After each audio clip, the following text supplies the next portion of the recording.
60억 유산을 두고 벌어진 가족 전쟁. 마지막에 밝혀진 끔찍한 진실. 안녕하세요.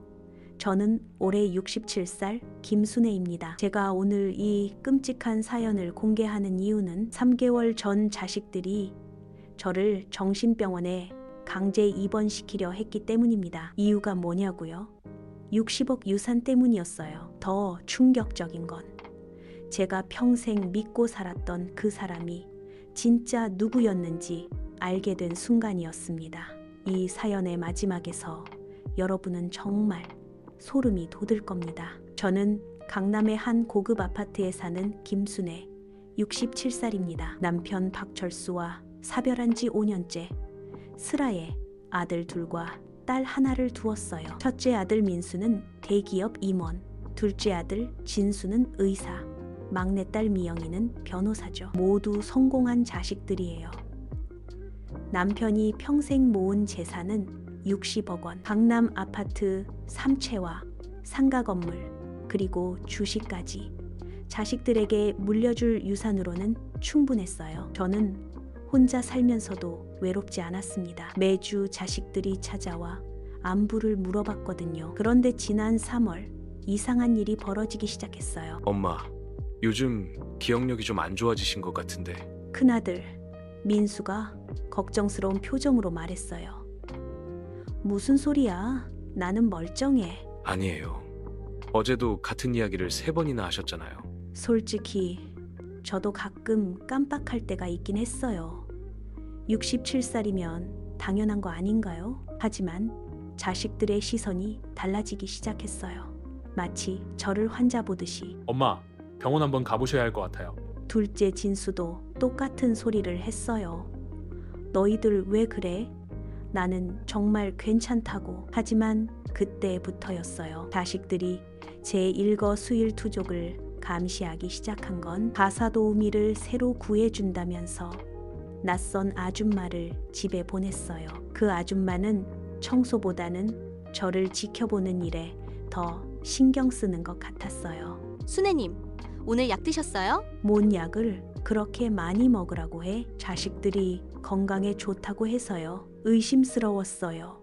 평생 감기약도 잘 안 먹던 제가 갑자기 약을 7알씩 먹어야 한다니. 그런데 더 무서운 건 그 약을 먹고 나면 머리가 멍해진다는 거였어요. 뭔가 이상해. 자식들이 왜 갑자기 이러지? 그러던 어느 날 정말 끔찍한 대화를 우연히 듣게 되었어요. 막내딸 미영이와 큰아들 민수가 거실에서 나누는 이야기였죠. 엄마 상태가 점점 나빠지고 있어. 의사 선생님 말로는 치매 초기 증상이래. 그럼 이제 법적 후견인 신청할 때가 됐네. 재산 관리를 우리가 해야지. 60억을 3등분하면 한 명당 20억씩이네. 순간 온몸이 얼어붙었어요. 자식들이 제 재산을 노리고 있었던 거예요. 더 충격적인 건 저를 치매 환자로 만들려고 계획을 세우고 있다는 거였어요. 그날 밤 저는 잠을 이룰 수 없었어요. 내가 키운 자식들이 나를 이렇게 생각하다니 마음이 너무 아팠어요. 다음 날 아침 저는 산책을 나갔어요. 머리를 맑게 하고 싶어서요. 한강공원 벤치에 앉아 있는데 옆에 한 남자분이 앉았어요. 나이는 70살 정도로 보였는데 정말 점잖고 품이 있어 보였어요. 날씨가 참 좋네요. 그분이 먼저 말을 걸었어요. 네, 그러게요. 혼자 산책 나오셨나봐요. 저도 아내를 잃고 혼자 살거든요. 어쩐지 그분의 목소리에는 깊은 슬픔이 배어 있었어요. 자연스럽게 대화가 시작됐죠. 저는 이정호라고 합니다. 은퇴한 대학 교수예요. 김순애입니다.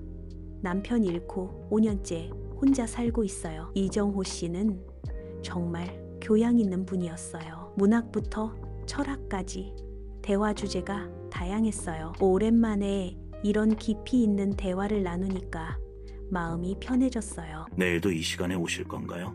이정호 씨가 물었어요. 글쎄요.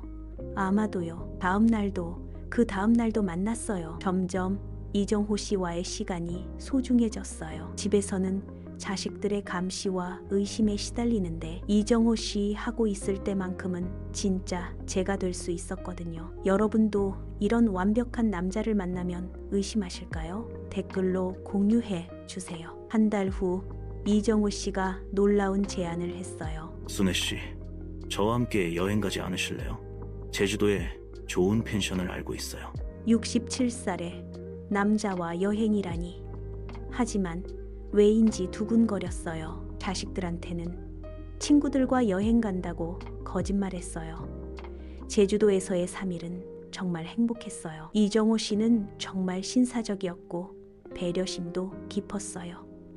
마치 젊은 시절로 돌아간 것 같았어요. 순애 씨, 우리 사귀어 볼까요? 마지막 날 저녁 이정호 씨가 고백했어요. 가슴이 두근거렸어요. 67살의 연애라니. 하지만 행복했어요. 좋아요. 하지만 제 자식들이 반대할 것 같아요. 괜찮아요. 시간을 두고 천천히 하면 되죠. 서울로 돌아온 후 저는 새 사람이 된 것 같았어요. 매일 이정호 씨와 만났고 자식들의 감시도 덜 신경 쓰였어요. 그런데 어느 날 큰아들 민수가 화를 냈어요. 엄마, 요즘 어디 다니세요? 가사 도우미 말로는 매일 나가신다던데? 친구들이랑 만나지 뭐. 어떤 친구요? 구체적으로 말씀해 보세요. 왜 그래? 내가 어디 가든 내 자유 아니야? 그날부터 자식들의 감시가 더 심해졌어요. 하지만 저는 이정호 씨를 계속 만났어요. 사랑하는 사람을 만나는 건 제 권리였으니까요. 2개월 후 이정호 씨가 더 놀라운 제안을 했어요. 순애 씨, 우리 결혼할까요? 결혼이요? 이 나이에? 나이가 뭐가 중요해요?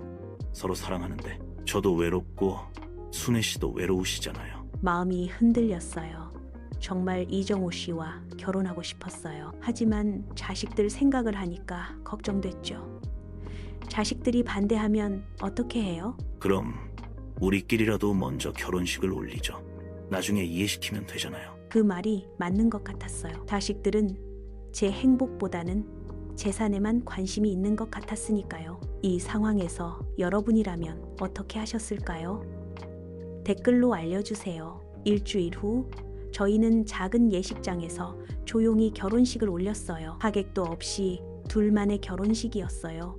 하지만 행복했어요. 신혼여행으로 부산에 갔어요. 바다를 보며 이정호 씨와 함께 걷는데 정말 꿈만 같았어요. 여보, 우리 집도 같이 살까요? 이정호 씨가 말했어요. 좋아요.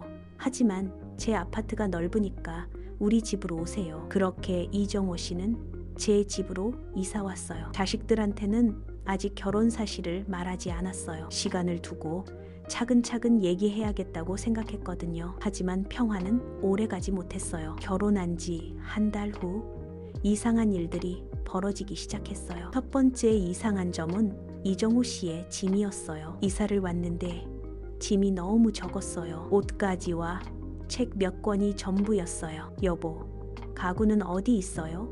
아, 기존 집이 전세였어서 가구는 다 처분했어요. 그럼 추억이 담긴 물건들은요? 사진이라든지. 다 정리했어요. 새로 시작하는 마음으로요. 뭔가 이상했지만 그냥 넘어갔어요. 두 번째 이상한 점은 이정호 씨의 전화 통화였어요. 매일 누군가와 몰래 통화를 하는데 제가 오면 급하게 끊었어요. 누구와 통화하셨어요? 옛날 제자가 안부 인사하는 거예요. 정말 소름 돋지 않나요? 여러분 생각은 어떠세요? 댓글로 알려주세요. 세 번째로 이정호 씨가 제 재산에 대해 자주 물어봤어요. 여보, 은행 통장이 몇 개나 돼요? 왜 그걸 물어봐요? 아내의 재정 상황을 파악해야 가계부도 쓰고 그러죠. 괜찮아요. 제가 관리할게요. 그래도 부부인데 투명하게 해야죠. 점점 의심이 들기 시작했어요. 특히 이정호 씨가 제 서류를 뒤지는 걸 목격했을 때는 정말 충격이었어요. 여보, 뭐 하세요? 아무것도 아니에요. 그냥 그날 밤 저는 몰래 이정호 씨의 짐을 뒤져봤어요. 그리고 서랍 깊숙한 곳에서 충격적인 걸 발견했어요. 다른 할머니들과 찍은 사진들이었어요. 그것도 한두 장이 아니라 수십 장. 사진 뒷면을 보니까 이름과 날짜가 적혀 있었어요. 박영자 할머니 2022년 3월, 최미순 할머니 2022년 8월, 이순심 할머니 2023년 1월. 모두 저와 비슷한 나이의 할머니들이었어요. 그리고 모든 사진에서 이정호 씨는 똑같은 자세, 똑같은 미소를 짓고 있었어요. 손이 부들부들 떨렸어요. 이 사람이 정말 누구야? 더 뒤져보니까 더 충격적인 걸 발견했어요. 할머니들의 개인정보가 적힌 수첩이었어요. 박영자, 강남구, 거주, 남편, 사망, 자녀, 이명, 추정재산 30억, 최미순, 서초구, 거주, 남편 사망, 자녀 3명, 추정재산 50억, 이순심, 송파구 거주, 남편 사망, 자녀 1명, 추정재산 40억. 그리고 마지막 페이지에는 김순애, 강남구, 거주, 남편 사망, 자녀 3명, 추정재산 60억. 저도 그 명단에 있었어요.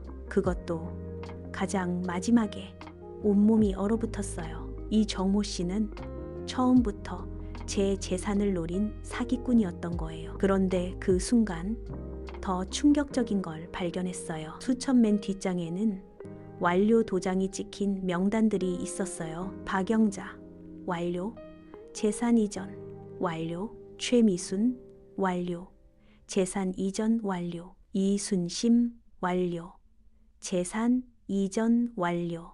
그럼 이 할머니들은 지금 어떻게 된 거야? 그런데 그때 현관문이 열리는 소리가 났어요. 이정호 씨가 돌아온 거예요. 급하게 수첩을 제자리에 놓고 방으로 들어갔어요. 하지만 마음은 미쳐버릴 것 같았어요. 이 사람은 사기꾼이야. 나를 속인 거야. 다음 날 이정호 씨가 외출한 사이에 더 자세히 조사해봤어요. 그리고 이정호 씨의 진짜 정체를 알게 되었어요. 인터넷으로 이정호 사기꾼을 검색해보니까 정말 무서운 기사들이 나왔어요. 60대 이상, 고령, 여성, 대상, 결혼, 사기꾼 체포, 피해자만 12명, 피해액 총 400억 원, 결혼 후 재산 편취, 일부 피해자는 행방불명. 기사 속 사진의 남자가 바로 이정호 씨였어요. 하지만 더 충격적인 건 그 기사 날짜가 1년 전이었다는 거예요. 그럼 이정호 씨는 감옥에서 나온 거였어요? 급하게 다른 기사들을 찾아봤어요. 결혼, 사기꾼, 이정호, 증거, 불충분으로 무죄 석방, 피해자들 증언 번복, 재판부 무죄 판결. 왜 피해자들이 증언을 번복했을까? 그때 정말 소름 돋는 생각이 들었어요. 혹시 이정호 씨가 피해자들을 협박했던 건 아닐까? 그날 저녁 이정호 씨가 집에 돌아왔어요. 평소와 똑같이 다정한 미소를 지으며 말했어요. 여보, 오늘 하루 어떻게 보냈어요? 저는 애써 태어난 척했어요. 그냥 집에서 쉬었어요. 하지만 속으로는 공포에 떨고 있었어요. 이 사람이 사기꾼이라니 나는 어떻게 해야 하지? 여보, 그런데 우리 통장을 합치는 게 어때요? 부부인데 따로따로 관리하면 불편하잖아요. 드디어 본색을 드러내기 시작했어요. 아직 이른 것 같은데요. 좀 더 생각해봐요. 뭘 더 생각해요? 우리 부부잖아요. 그리고 순애 씨도 나이가 있으시니까 제가 관리해드리는 게 낫죠. 점점 압박해왔어요. 하지만 저는 절대 못 들어준다고 했어요. 그러자 이정호 씨의 태도가 갑자기 차가워졌어요. 순애 씨, 요즘 기억력이 많이 안 좋아진 것 같은데요. 온몸에 소름이 돋지 않나요? 댓글로 알려주세요. 무슨 소리예요? 아까도 같은 말을 3번이나 하셨어요. 혹시 치매 증상 아닌가요? 순간 깨달았어요. 이정호 씨가 제 자식들과 똑같은 말을 하고 있다는 걸. 설마 이정호 씨와 내 자식들이 짜고 한 거야? 그 생각이 드는 순간 정말 세상이 무너지는 기분이었어요. 다음 날 저는 몰래 큰아들 민수에게 전화를 걸었어요. 민수야, 엄마가 물어볼 게 있어. 네, 엄마, 뭔데요? 혹시 이정호라는 사람 알아? 전화 너머로 잠시 침묵이 흘렀어요. 왜 갑자기 그런 걸 물어보세요? 바로 알 수 있었어요. 민수의 목소리가 떨리고 있었거든요. 너희들이 그 사람을 보낸 거지? 엄마, 무슨 말씀을? 다 알고 있어.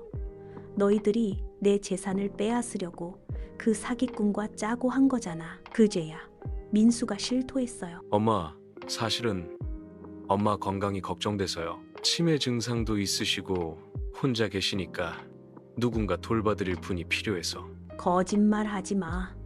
너희들이 내 재산을 노린 거잖아. 엄마, 오해예요. 이정호 선생님은 전문 간병인이에요. 엄마를 돌봐달라고 부탁한 거예요. 간병인이라고? 그럼 결혼은 뭐야?